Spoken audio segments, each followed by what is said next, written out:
कहां से ये अपने आप को भ्रष्टाचार मुक्त कर रहे हैं। मुझे लगता है कि 75 वर्ष के बाद में सबसे ज्यादा अगर भ्रष्टाचारी पार्टी अगर खड़ा हुई है तो ये भारतीय जनता पार्टी खड़ी हुई है।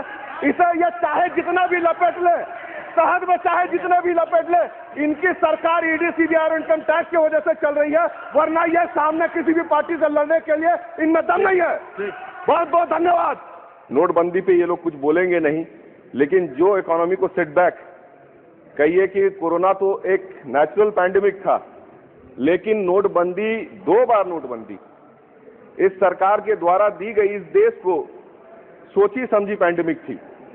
और लगातार जिस तरह से विश्व के तमाम देशों के साथ संबंध खराब हो रहे हैं आपका फॉरेन पॉलिसीज की वजह से, चाइना हमारे देश के अंदर लगातार घुसते चला आ रहा है, उसको ये एक्सेप्ट नहीं कर रहे हैं। फेलियर्स पे फेलियर्स है, लेकिन एक्सेप्ट करने की कोई इनको इच्छा नहीं है। ईडी का जो मिसयूज है, श्वेत पत्र उस पर भी होना चाहिए।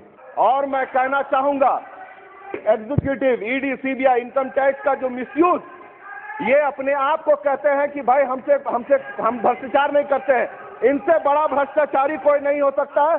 Executive, income tax, CBI, ED का इन लोगों ने मिसयूज किया है।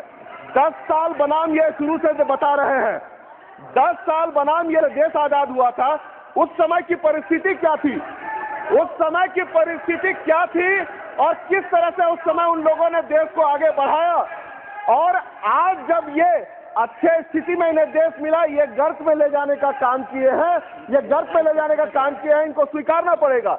और दूसरी बात कि 2014 से पहले जिन जिन बातों को लेकर के ये सरकार में आए, चाहे वो 15 लाख रुपए की बात हो, 2 करोड़ प्रत्येक वर्ष रोजगार की बात हो, बोल रहे हैं, या आपका जाकर के पेट्रोल, डीजल और गैस की बात हो, बोल रहे हैं, तो सभी चीजों में ये लोग फेल हुए हैं। इनको ये स्वीकारना पड़ेगा, सभी चीजों में ये फेल हुए हैं।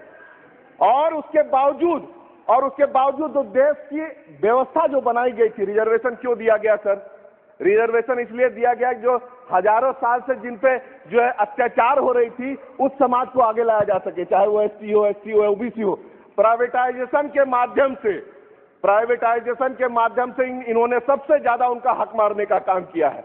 और जो ईडी की मिसयूज की बात हम कर रहे हैं, ईडी और जितने संस्थान उनकी मिसयूज की बात कर रहे हैं, नाम लेंगे तो इनको थोड़ा सा दुख हो जाएगा, बहुत ज्यादा दुख हो जाएगा कि इनके जो मित्र, व्यवसायी मित्र, उनको ठेका पट्टा दिलाने के लिए और जो कंपनीज के फेरबदल, हैंडओवर, टेकओवर करने के लिए उनको, उनके ऊपर, जो उनके विरोधियों के ऊपर ईडी, सीबीआई का, इनकम टैक्स का प्रयोग किया गया। क्या हुआ? झूठ फैलाने वालों में सच सुनने का साहस नहीं। सभी को पता है किस तरह से केंद्रीय एजेंसियों का दुरुपयोग किया जा रहा है। केंद्रीय एजेंसियों का दुरुपयोग करके किस तरह से विपक्ष को कमजोर बनाया जा रहा है। नमस्कार दोस्तों, इस दबंग सांसद ने भरी सदन में कुछ ऐसा बोला जिसको सुनकर सारे भाजपाई